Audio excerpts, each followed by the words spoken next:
Hello everyone, मैं Khushi and welcome to my YouTube channel. आज मैं अपने इस चैनल पर सैंडविच की रेसिपी बनाऊंगी जिसे आप भी झटपट से कम समय में बना सकते हैं। आई होप कि आप लोगों को बहुत ही पसंद आएगी। तो चलिए सैंडविच की आलू वाली रेसिपी शुरू करती हूँ। मैं यहाँ पर आलू को बॉईल कर ली हूँ। मैं इसे अपने हाथों से मैश करूंगी। आप चाहें तो किसी मैशर या हाथ की सहायता से इसे भी मैश कर ले। मैं यहाँ पे नई वाली आलू का इस्तेमाल कर रही हूँ, तो इसलिए मैंने इसे तुरंत मैश किया है। नहीं तो ये ठंडी हो जाने के बाद ये बिल्कुल हार्ड सा हो जाता है, फिर अच्छे से मैश नहीं हो पाता है। इसलिए यदि आपने भी नई आलू का यूज़ किया है, तो इसे तुरंत ही मैश कर लें। मैंने यहाँ पे एक स्मॉल साइज़ का प्याज़ लिया है, जिसे अच्छे से छीलकर वॉश कर ली हूँ। अब मैं इसे चॉप कर लूँगी। मैंने यहाँ पे एक हरी मिर्च को छोटे-छोटे पीसेज़ में कट करने के बाद बाउल में डाल दूँगी। यदि आप लोगों को स्पाइसी खाना पसंद हो, तो 1 की जगह पे 2 या अपने अनुसार कम या ज़्यादा डाल दें।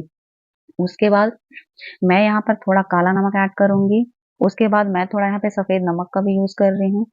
इसमें नमक को आप अपने अकॉर्डिंग थोड़ा कम या ज़्यादा भी कर सकते हैं, क्योंकि मैंने आगे इस वीडियो में टोमेटो केचअप का भी यूज़ किया है, तो इसीलिए मैं यहाँ पे नमक का यूज़ कम ही करूँगी। ये धनिया जीरा का पाउडर है, जिसे मैं पहले ही रोस्ट करने के बाद ग्राइंड करके रखी हुई थी। यदि आपके पास नहीं है तो ये पाउडर बना लें या फिर स्किप भी कर दें। मैंने यहाँ पे थोड़ा टेस्ट एनहांस करने के लिए इसे डाली हूँ।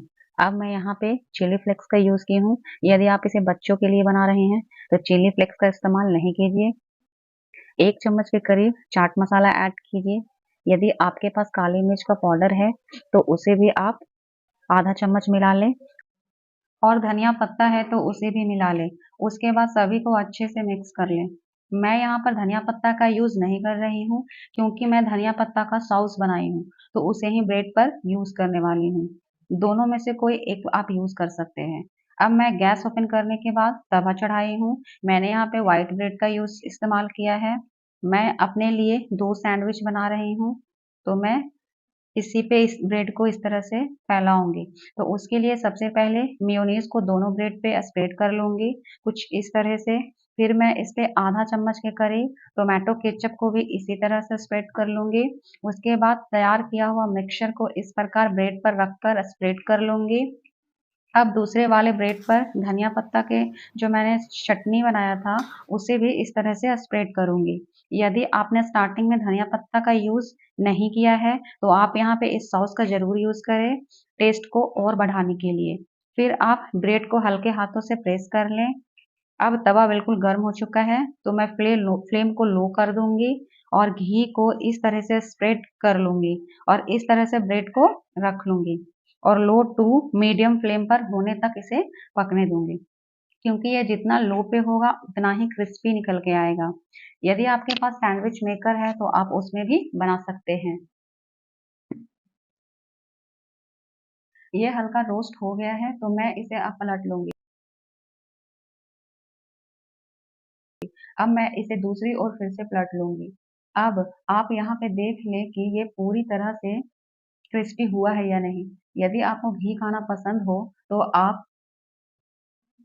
दूसरी तरफ से भी घी लगा सकते हैं। मैंने यहाँ पे बिल्कुल भी घी का इस्तेमाल नहीं किया है और ये पूरी तरह से क्रिस्पी हो गया है। ये देखिए कुछ इस तरह से। अब ये बनके पूरी तरह से रेडी है, तो मैं इसे अब प्लेट में निकालती हूँ। इसका टेक्सचर कुछ इस तरह से निकल कर आया है। जब मैं इसे दबाऊँगी तो इसमें से कुछ आवाज़ें आएगी। इसका मतलब कि ये बहुत ज़्यादा क्रिस्पी है। पता नहीं आप लोगों को ये आवाज़ आ रही है या नहीं, बट मुझे तो बहुत अच्छे से आ रही है। यदि आपके पास टाइम की कमी हो और सामान भी ज़्यादा ना हो और कुछ चटपटा खाने का मन हो, तो आप इसे बनाएँ और खाएँ और दूसरों को भी खिलाएँ। यदि आप लोगों को मेरी वीडियो पसंद आती है तो लाइक, शेयर एंड सब्सक्राइब कीजिए और ढेर सारा प्यार दीजिए, ताकि आगे भी कोई नई वीडियो डालूँ तो आपको नोटिफ़िकेशन मिल जाए। Thanks for watching my video.